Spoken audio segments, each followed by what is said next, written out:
Today we got the OSRAM LEDriving XTR.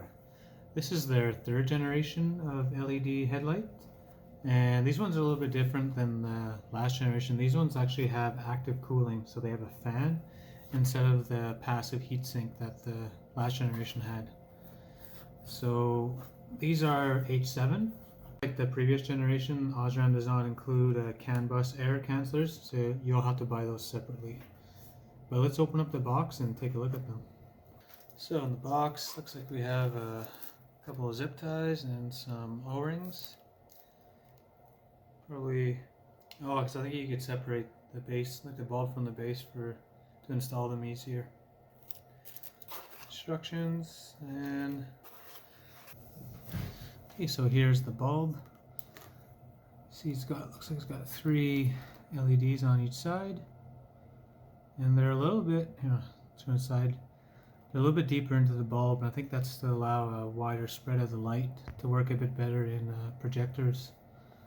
And also now they have an external driver, so that should help take heat away from the bulb. And here's the fan on it. Because I was hearing complaints that the previous generation were burning out.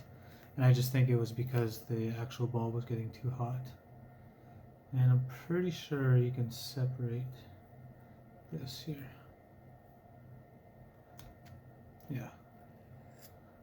There you go. So you can install the bulb holder in the headlight first and then put the actual bulb in it. Should be easier to install that way. Just for reference, I always like to take a actual H7 bulb and just make sure the filaments line up. And yeah, these look pretty spot on.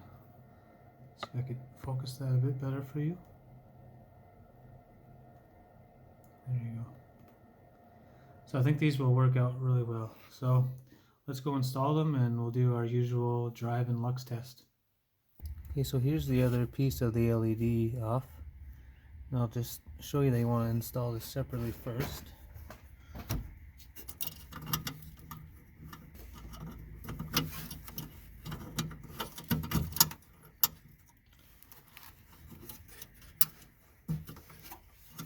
There you go, that part's in. Put it in. Gotta line up the 2 tabs. Then you can twist it. And one nice thing about these is that you can adjust it a little bit too, so you can make sure your beam pattern is spot on.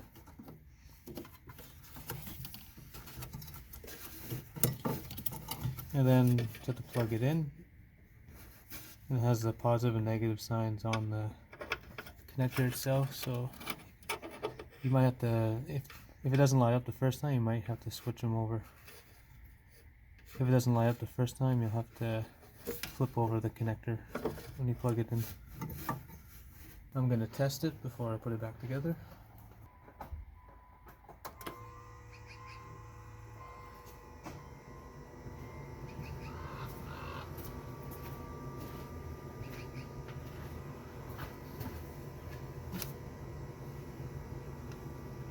Okay, and it's lit up, as you can see.